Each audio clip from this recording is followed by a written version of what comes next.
te souhaite la bienvenue dans Bien avec soi, le podcast créé pour te permettre de passer d'une vie subie à une vie choisie, dans la pleine expression de ton potentiel et surtout en toute autonomie. Je suis Marie Perron, coach PNListe certifiée et dans ce 13e épisode, nous allons parler de tes besoins. Alors avant de commencer, je tiens à m'excuser pour la totale désorganisation dont je fais preuve ces dernières semaines. J'y travaille, c'est promis, mais du coup, voilà, l'épisode sort aujourd'hui, c'est bizarre et je vais tâcher de reprendre un rythme plus régulier sur les prochains. Donc voilà, je te prie de m'excuser, je te promets que je travaille sur le sujet. Vous êtes de plus en plus à me solliciter, j'en suis très heureuse et du coup, je fais un peu n'importe quoi sur l'organisation de la création de contenu. Donc, on va se recentrer et on va y arriver, on va retrouver un peu de régularité qui est bien plus confortable pour toi, je le conçois. Autre chose, je tiens à t'inviter à profiter du calendrier de l'Avent que je propose en ligne du 1er au 23 décembre 2020 sur Facebook et Instagram. Donc en quoi ça consiste? En fait, chaque soir à 20h45, je te propose qu'on se retrouve donc en live pour aborder des sujets qui te permettront d'exploser ta prison intérieure et de finir 2020 avec un sentiment finalement de légèreté, d'apprentissage, d'abondance et de bien-être et d'attaquer 2021 en tant que capitaine de ton navire et non en tant que rameur en cale. Et en plus, j'ai un super cadeau à te proposer et à proposer aux participants de ce live parce que, tu le sais, je suis coach, j'accompagne et donc pour te permettre d'accéder à encore plus de valeur, je tiens à ce que tu saches que je t'offre 20% de remise sur mon accompagnement, sur le programme de coaching que je propose. Donc si jusque-là tu hésitais à te lancer, dis-toi que c'est le moment ou jamais. Et tout est en description en fait pour que tu puisses me contacter, me poser tes questions et donc me retrouver en live sur Facebook ou Instagram tous les soirs à 20h45. Revenons-en donc à tes besoins. Pour celles et ceux qui me suivent depuis longtemps, vous le savez, j'en parle souvent dans mes différents contenus, mais a priori, il semble que ce ne soit pas forcément évident pour tout le monde et c'est pourquoi j'ai décidé de mettre fin au mystère ici dans ce podcast. Alors avant toute chose, je te propose que l'on fasse la distinction entre le besoin, l'envie et le désir, parce que ce sont des termes qui sont clairement différents et qui pourtant ont tendance à être un peu mélangés et utilisés à la place de l'un ou de l'autre, donc je sens l'importance en fait de faire un petit aparté là-dessus ici. Alors en préparant ce podcast, je me suis aperçue que l'approche que je te propose donc de la définition notamment du désir et de l'envie est très infusée de psychanalyse. Donc je te fais part de mon point de vue au travers de ma culture et de mon vocabulaire, mais n'oublie pas donc de garder l'esprit ouvert et de ne pas considérer, en tout cas pas tout de suite, que ce que je te livre là est parole d'évangile. D'ailleurs, je t'invite à me dire en commentaire, toi, quelle est pour toi la différence entre le besoin, le désir et l'envie. Et comme ça, on pourra enrichir ensemble les définitions réelles en fait de ces termes pour pouvoir les distinguer et agir en fonction de l'un ou de l'autre. Bien, on commence donc par l'envie et le désir qui, à mon sens, sont très liés et très proches. Pour moi, l'envie, c'est une intention consciente, puisque nous savons la plupart du temps ce dont nous avons envie. Ce dont nous avons réellement envie, par contre, est déjà plus inconscient et se rapproche donc dans sa définition, en ce qui me concerne en tout cas, de celle du désir. Et donc le désir, tu l'as compris, lui, relève plutôt de l'inconscient. C'est l'envie réelle qui peut se cacher derrière l'envie consciente. Je te donne un exemple. Imagine que tu aies le désir d'être parent, mais que, au fond de toi, tu as peur de ne pas en être capable, de ne pas être à la hauteur de cette responsabilité-là. Et donc, pour chasser cette difficulté face à ce que tu désires, tu décrètes que tu ne désires pas avoir d'enfant, et c'est de cette manière que tu te retrouves à dire consciemment que tu n'as pas envie d'avoir des enfants.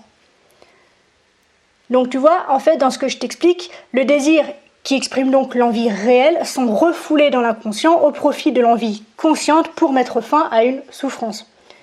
Et donc là, on peut retrouver, si tu as envie d'aller un peu plus loin sur le sujet, je peux t'éclairer en te disant que il s'agit de suivre en fait une idée depuis longtemps développée par des philosophes donc comme Spinoza qui disait donc, je cite, « Le désir est l'humanité même.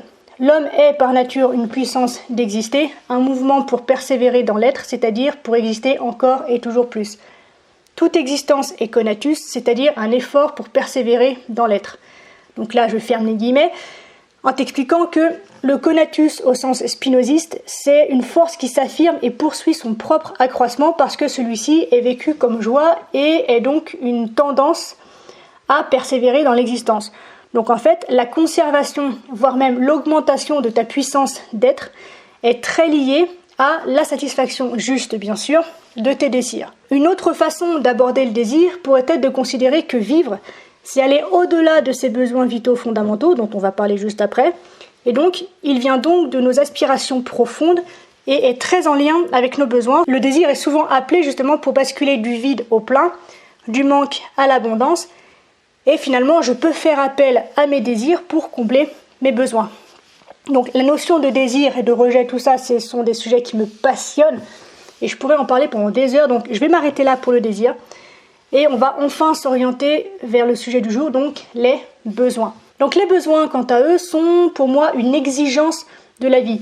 Si je me réfère au petit Robert 2016 que j'ai sous les yeux, un besoin est une exigence née d'un sentiment de manque, de privation de quelque chose qui est nécessaire à l'existence. Donc le besoin, ce n'est pas un choix, c'est une nécessité. Et pour combler un besoin, il est possible de faire appel soit à des solutions fonctionnelles basiques, soit à des solutions un peu plus élaborées. Et donc un besoin non satisfait, tu le devines et tu le vis tous les jours, génère des émotions qui sont désagréables et qui se manifestent de plus en plus fort jusqu'à ce que tu l'identifies et y répondes enfin. Et c'est pour ça que souvent lorsque je parle d'émotions désagréables comme la colère, la tristesse, la frustration ou autre, je te dis d'être à l'écoute du besoin qui se cache derrière et qui n'est pas nourri. Puisque finalement chaque émotion que tu reçois est un message envoyé par tes besoins. Par exemple, la joie signifie que tes besoins sont satisfaits. La tristesse pointe une absence de lien avec quelque chose ou quelqu'un. La colère, elle, exprime un besoin de respect de tes limites, de tes désirs justement, et de ta personne. Donc, tu l'auras compris, le symptôme relatif à un besoin non comblé, c'est un inconfort émotionnel d'une part, et qui peut se répercuter sur le domaine physique. Donc, tu peux tomber malade physiquement de besoins non satisfaits. Mais tout ça parce que émotionnellement, tu n'as pas été en capacité de recevoir et de répondre le message envoyé par tes émotions. Alors, je vais bien sûr te parler de la pyramide de Maslow. Quand on parle de besoins, je crois que c'est très dur d'y échapper, donc j'y coupe pas non plus. Petite aparté, petite introduction de la pyramide de Maslow. Donc Abraham Maslow, c'est un psychologue américain qui s'est intéressé à ce qui motive les êtres humains. Et dans le cadre en fait de cette recherche, il a proposé que les besoins humains puissent être organisés de manière hiérarchique. Et c'est ainsi qu'a vu le jour en fait la fameuse pyramide de Maslow. La pyramide de Maslow est constituée de deux blocs. Le bloc inférieur qui est celui des besoins élémentaires et le bloc supérieur qui est celui des besoins d'accomplissement. Dans le bloc des besoins alimentaires, on retrouve deux catégories, donc celle des besoins dits physiologiques, donc c'est les besoins ultra basiques, donc boire, manger, dormir, l'homéostase, l'excrétion, etc. Puis juste au-dessus, on a les besoins relatifs à la sécurité, donc développer et construire un environnement sûr et prévisible, que ce soit au niveau matériel, que ce soit au niveau du corps, de la santé, de la morale, de la famille, de l'environnement social, etc. Mais comme ici, ce qui nous intéresse, c'est pas de trouver de la nourriture, mais bien de trouver un sens à sa vie, c'est donc pas là-dessus qu'on va porter notre attention aujourd'hui. Ce qui va nous intéresser, donc, se trouve dans le bloc supérieur, donc le bloc des besoins d'accomplissement. Dans le bloc des besoins d'accomplissement, on retrouve cette fois 3 étages. Le premier étage de ce bloc, qui constitue donc le 3e de la pyramide, c'est le besoin social, le besoin d'appartenance. Donc, c'est se sentir aimé et accepté, que ce soit dans le couple, dans la famille, dans ton cercle social, avec tes amis, avec tes collègues, etc. Et c'est au-delà de ça le besoin aussi de faire partie d'un groupe, de faire partie intégrante de quelque chose. Juste au-dessus, donc le 2e étage de ce second bloc, se trouve la catégorie des besoins d'estime. Donc c'est se sentir bien dans sa peau, en ayant confiance en soi et en étant valorisé notamment par les autres. Et enfin, au sommet de la pyramide, on retrouve le besoin de réalisation de soi. Et donc là, ce qui s'exprime, c'est le sentiment d'épanouissement ou le sentiment qu'on vit à la hauteur de notre potentiel. Et donc c'est une fois de plus un sentiment qui est très personnel, qui est très unique et différent en fait pour chacun d'entre nous. Donc, avant de continuer et de te donner l'exercice que je te donne à chaque fin de podcast, je crois qu'il est important ici d'apporter quelques précisions, puisque le concept de Maslow étant présenté sous forme de pyramide, il peut être soumis à une interprétation un peu déformée par au moins 2 biais. Le premier serait de sous-entendre que chaque étage de la pyramide doit être satisfait à 100% pour pouvoir accéder à l'étage supérieur. Le second serait que l'ordre des besoins est exactement le même pour tous les individus. Bien sûr, c'est faux, la logique... mais il n'y a même pas de logique justement. Mais la vie nous montre bien que c'est pas aussi simple que ça, et c'est évidemment non conforme à l'idée que s'en faisait Maslow, puisque pour lui, les besoins justement se présentent au gré des expériences et on essaye en fait de les combler au mieux, de la meilleure façon possible à chaque instant en fonction de nos capacités, de notre humeur, de notre état émotionnel de l'instant. Donc finalement, l'ordre de la pyramide et la taille de chaque étage sont fluctuants et peuvent différer selon les personnes et les circonstances. Donc on a plus affaire à une pyramide conçue par numéro bis que par un architecte décent. Donc une fois encore, reste ouvert à toutes les possibilités que ce schéma te propose en ne t'arrêtant pas à une lecture unique, étroite et rigide de cette pyramide. Donc maintenant, que faire de tout ça ?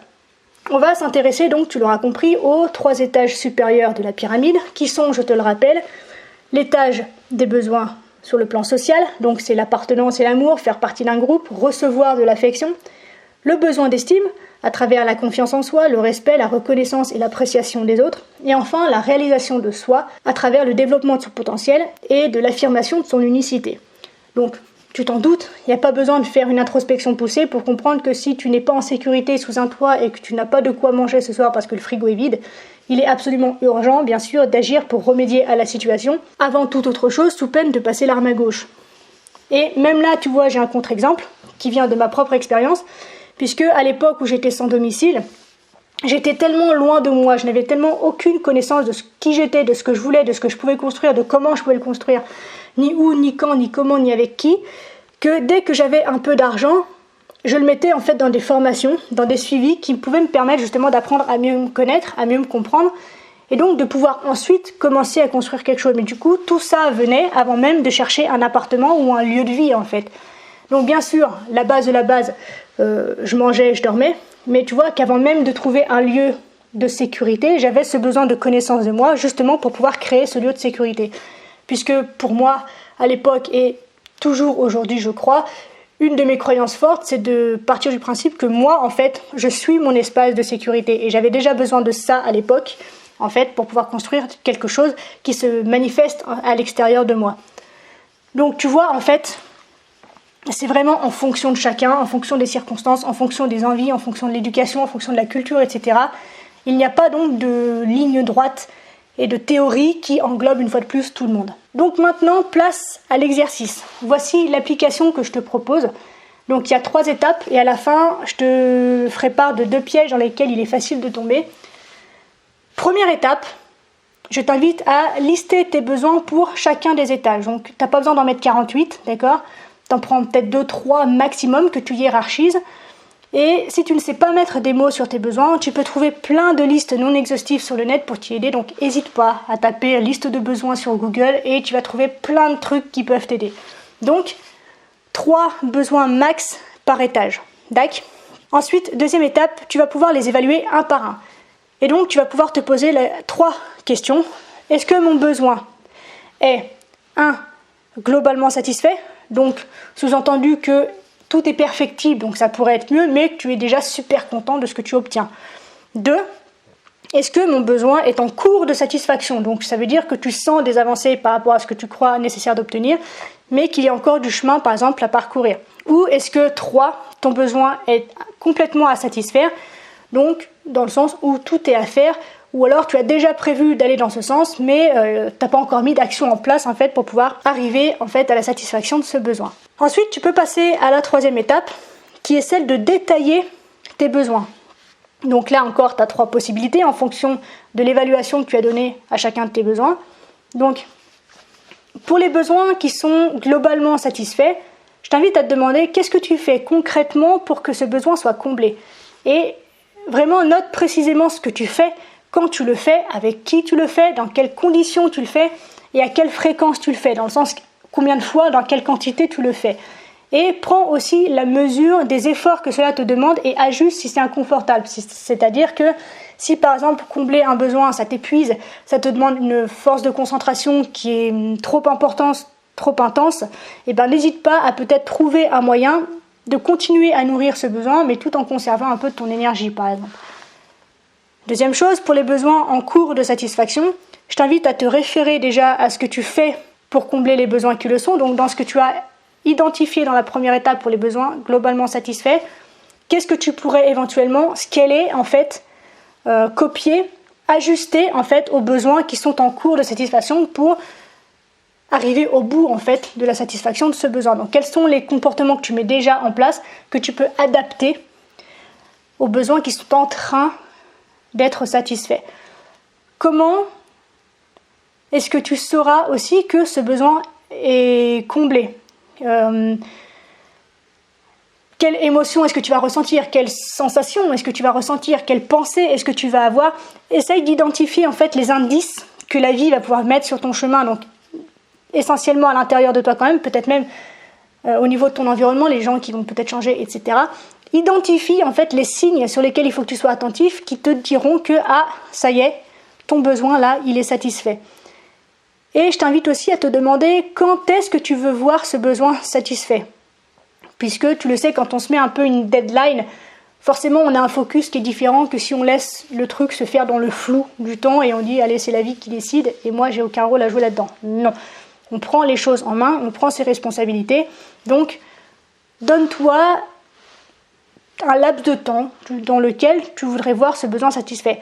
Et une fois de plus, si arriver à cette date limite c'est pas complètement parfait, c'est pas grave, mais au moins le fait qu'il y ait une date, tu te focuses et tu agis différemment. Et donc, bien sûr, en parlant d'agir, la dernière question, donc toujours pour les besoins en cours de satisfaction, est-ce que l'action que tu as engagée, du coup, dans la réalisation de la satisfaction de ce besoin, est-ce qu'elle est suffisante pour atteindre tes objectifs? Et enfin, pour les besoins qui sont non satisfaits, je t'invite à te demander quelle activité pourrait t'aider à le satisfaire. Et réfléchis aussi avec qui est-ce que tu pourrais éventuellement discuter d'un projet, par exemple, pour le remplir afin de la préciser. Et donc, dernière question, que veux-tu voir de différent chez toi dans peut-être une semaine, 1 mois, 3 mois, 6 mois, 1 an, qui pourrait en fait t'aider à te focaliser une fois de plus sur les actions à mettre en place pour pouvoir commencer à nourrir ce besoin non satisfait. Donc, comme promis, je vais te faire part maintenant de 2 pièges dans lesquels il est facile de tomber lorsque l'on se lance dans cet exercice. Le premier, c'est de se méfier de son ego, dans le sens où si tu n'es pas habitué au développement personnel et donc à l'introspection, il est probable que tu te laisses guider par ton ego, qui bien sûr ne te veut que du bien, mais a tendance à largement exagérer ton sentiment, ton besoin de sécurité, pour te garder justement en sécurité, mais du coup, il barre la route à ta créativité et à ta partie émotionnelle. Et donc, il surestime complètement ton besoin de sécurité et il a des soldats pleins dans ta tête pour t'empêcher d'aller voir de l'autre côté ce qui pourrait te faire du bien. Donc, sois attentif. Dès lors que tu sens cette résistance qui se passe au niveau de ta tête, redescends dans ton cœur, dans tes tripes, dans ton intuition pour pouvoir comprendre en fait ce dont tu as véritablement besoin. Et le deuxième piège, bien sûr, ce sont les croyances. Tourner en boucle sur le fait que faire ceci c'est bien et que faire cela c'est mal, forcément, ça peut t'induire en erreur dans la lecture de tes besoins. Donc ces dictates qui reviennent sans cesse en boucle dans ta tête t'empêchent d'être vraiment toi-même. Et donc, la difficulté et le risque que tu prends, c'est de réaliser des actions qui te paraissent utiles et bonnes en fonction de ce qu'on t'a donné, en fonction du regard que l'on pose sur toi, mais qui finalement ne te nourrissent pas vraiment. Et pour finir, si tu as envie de pousser l'exercice un peu plus loin, tu peux faire le lien avec la pyramide des niveaux logiques qui, comme par hasard, a également 5 étages. Et donc, ce lien, tu peux le faire si tu veux rester dans un alignement connu, maîtrisé et qui est vraiment le tien. C'est vraiment un moyen de faire le lien entre tout ce qui te construit sur le plan identitaire et tous ces besoins que tu as besoin de nourrir pour en fait adhérer encore plus profondément, encore plus authentiquement à cette personne que tu es et que tu as envie de montrer au monde et d'incarner au quotidien. Donc, si tu ne vois pas de quoi je te parle, je te renvoie à l'épisode 9 du podcast dans lequel je te présente en détail ce que sont les niveaux logiques, donc n'hésite pas à t'y référer. Bon, je m'arrête là pour aujourd'hui, encore un épisode bien complet qui devrait t'aider. Je t'invite vraiment à mettre les exercices en place parce que ce sont de vrais exercices qui vraiment, moi, m'ont aidé et aident mes clients au quotidien à pouvoir avancer. Donc, vraiment, fais le pas de l'action. Je sais que c'est compliqué, quand on n'a pas l'habitude d'agir, c'est plus confortable de rien faire et de se dire « Ah, la vidéo, le podcast, c'était cool, maintenant je vais sur Netflix », mais non. Passe à l'action, il n'y a que toi qui peux faire quelque chose pour changer les conditions dans lesquelles tu vis aujourd'hui. Donc, action, action, action, action.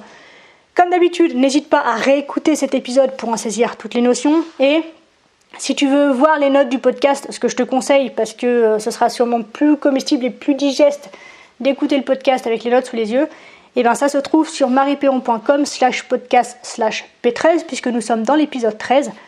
Je te rappelle que je t'attends sur Instagram et Facebook tous les soirs à 20h45, que je propose donc jusqu'à la fin du mois de décembre 20% de remise sur mon programme de coaching, sur le programme de coaching que je propose. Donc n'hésite pas à te référer à la description pour voir tous les liens dont tu as besoin pour pouvoir entrer en contact avec moi. Je te remercie du fond du cœur d'avoir écouté cet épisode jusqu'au bout. Et donc, je ne vais pas te faire le topo habituel puisque maintenant tu as compris, mais si tu souhaites un accompagnement dans ton travail, n'hésite pas à prendre contact avec moi ou à te référer à la session coaching sur marieperron.com/coaching pour savoir de quoi il s'agit. Je te répète donc qu'il y a 20% de remise en ce moment et donc si ça t'intéresse, si tu en as envie, la façon dont ça va se passer est la suivante. On va convenir ensemble d'un premier rendez-vous durant lequel on va se voir en séance individuelle et ce premier rendez-vous bien sûr est gratuit. Et lors de ce premier rendez-vous, on va échanger ensemble pour voir si effectivement on peut travailler ensemble et si je peux t'accompagner dans la réalisation de ton objectif. Donc si ça t'intéresse, tout est dans la description pour pouvoir prendre contact avec moi. Donc voilà, n'oublie jamais que tu es la personne la plus importante de ta vie, que de ce fait tu mérites ce qu'il y a de meilleur.